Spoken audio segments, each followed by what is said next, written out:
For centuries, the lands that would eventually become Germany were not a unified country, but rather a patchwork of countless territories, each with its own identity and ruler. The landscape was a mosaic of small states, principalities and city-states, all jostling for power and influence.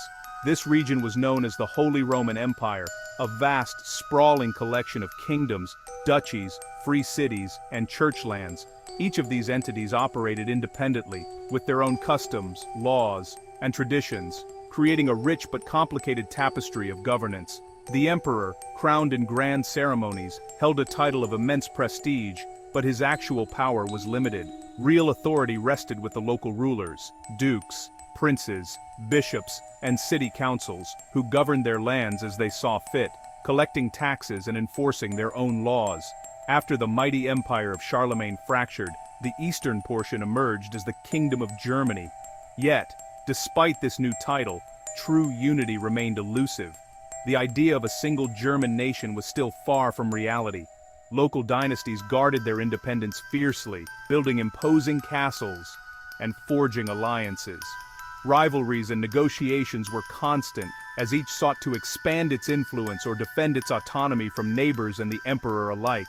The devastating 30 Years' War swept across these lands, leaving towns in ruins and populations decimated. The Peace of Westphalia in 1648 brought an end to the conflict, but it also confirmed the independence of each state, further weakening the emperor's already fragile authority. In daily life, people identified not as Germans, but as Bavarians, Saxons, or Hamburgers. Their loyalties lay with their local rulers, their cities, and their regions, not with any larger German identity. This fragmentation fostered a remarkable diversity of cultures, dialects, and traditions, making the German lands vibrant and unique. Yet it also left the region politically divided and vulnerable to outside threats. When the armies of Napoleonic France swept into the region, the old order was exposed as outdated and unable to resist. The lack of unity made it easy for foreign powers to dominate and reshape the German lands. With so many rulers and so many voices, Germany had no single representative in European affairs. Disagreements and divisions meant the German states could not act together on the international stage. The stage was set for dramatic change. The centuries-old system of fragmented rule was reaching its breaking point, and the desire for unity was beginning to grow. The patchwork of independent states, which had defined the German lands for so long, was about to be swept away by the forces of history and revolution. A new era was dawning, one that would finally bring the German people together and redefine what it meant to be German, setting the stage for the birth of a nation. Amid the chaos and fragmentation of the Holy Roman Empire, where hundreds of states vied for influence, one principality began to rise above the rest, Brandenburg, Prussia. This ambitious state was ruled by the Hohenzollern dynasty, a family whose vision and determination would shape the future of Central Europe. Through a series of clever dynastic marriages and strategic inheritances, the Hohenzollerns steadily expanded their domains. Their most significant gain came in 1618, when they inherited the Duchy of Prussia, uniting it with Brandenburg and laying the foundation for a powerful new state. Frederick William, known as the Great Elector, emerged as a pivotal figure. Witnessing the devastation of the 30 Years' War, he realized that survival in such a turbulent world demanded more than luck. It required a formidable army and a highly efficient government. He set about building a disciplined, professional military and established a centralized bureaucracy. These reforms became the hallmark of the Prussian state, setting a model that others would later try to emulate. In 1701, Elector Frederick III crowned himself king in Prussia, a bold move that elevated the state's status and signaled its growing ambitions on the European stage. His grandson, Frederick the Great, would take Prussia even further. Through daring military campaigns, he seized the rich province of Silesia and repeatedly defeated Austria, transforming Prussia into a major European power and earning respect and fear across the continent. Prussia soon became synonymous with military prowess, iron discipline, and administrative efficiency. Its soldiers and civil servants set new standards for the rest of Europe. The fierce rivalry between Austria and Prussia now defined the politics of the German lands, as both powers competed for dominance and influence. Prussia's meteoric rise challenged the old order of Central Europe, setting the stage for a dramatic new struggle over who would lead the German-speaking world. The question was no longer if Germany would unite, but how? And, most importantly, under whose leadership that unity would be achieved. Prussia was no longer just another state, it had become the driving engine of German ambition, propelling the region toward a new era. The balance of power in Central Europe was shifting decisively, and the world was watching as Prussia took center stage in the unfolding drama of German unification. Napoleon Bonaparte shattered the old German world, his armies swept through the region, crushing Prussia and dissolving the Holy Roman Empire in 1806. Napoleon's Confederation of the Rhine consolidated hundreds of states into a few dozen, making unity seem possible. French domination sparked a new sense of German nationalism. People began to see themselves as Germans, not just Prussians or Bavarians. Intellectuals and reformers called for resistance and modernization.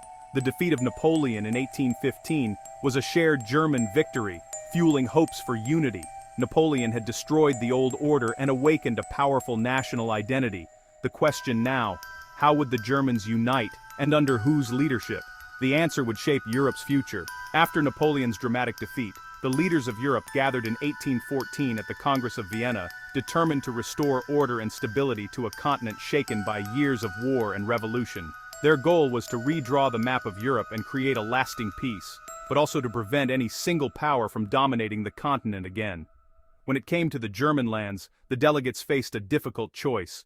They rejected both the old patchwork of hundreds of tiny states and the idea of a strong, unified Germany, fearing that such unity would upset the delicate balance of power among Europe's great empires and threaten their own interests. Their compromise was the creation of the German Confederation, a loose association of 39 independent states with Austria and Prussia as the dominant powers. This confederation was meant to provide a framework for cooperation, but not true unity. The Confederation was intentionally weak. It had no central government, no common army, and any major decision required the unanimous agreement of all member states, making effective action nearly impossible. For German nationalists, this arrangement was a bitter disappointment. Their dreams of a united, powerful German nation-state were put on hold, and the map remained fractured and divided. Austria's influential statesman, Prince Metternich, used the Confederation as a tool to suppress liberal and nationalist movements. He imposed strict controls, censored the press, and cracked down on any calls for reform or unity, determined to maintain the old order. Yet despite its many flaws, the Confederation did help maintain peace for a time. It protected the smaller German states from being absorbed by their larger neighbors and provided a fragile sense of security. However, beneath the surface, the rivalry between Austria and Prussia continued to grow. Both sought to expand their influence and control over the German lands, setting the stage for future conflict. In reality, the Confederation was only a temporary fix, a fragile structure that could not resolve the deeper issues or satisfy the growing desire for unity among the German people. The struggle for German unity was far from over. The hopes and ambitions of nationalists would continue to simmer, waiting for the right moment to rise again. Soon, new forces, industrialization, political change, and the ambitions of powerful leaders would drive the next phase in the quest for a united Germany. While political unity stalled, Prussia led the way in economic integration. In 1818, Prussia created a customs union, abolishing internal tariffs and standardizing trade. Other German states joined, forming the Zollverein in 1834, a single market for millions. Austria was excluded, tying German economies to Berlin, not Vienna. The Zollverein standardized weights, measures, and currency, and spurred railway construction. Economic ties fostered a sense of common interest and identity. Prussia's leadership in the Zollverein demonstrated its vision and capability. Economic unity laid the groundwork for political unification. The path to a united Germany was being built, rail by rail, deal by deal. The question was when politics would catch up.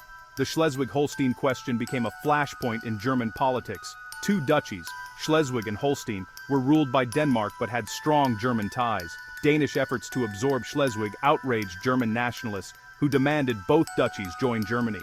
A succession crisis and rising nationalism made the issue explosive.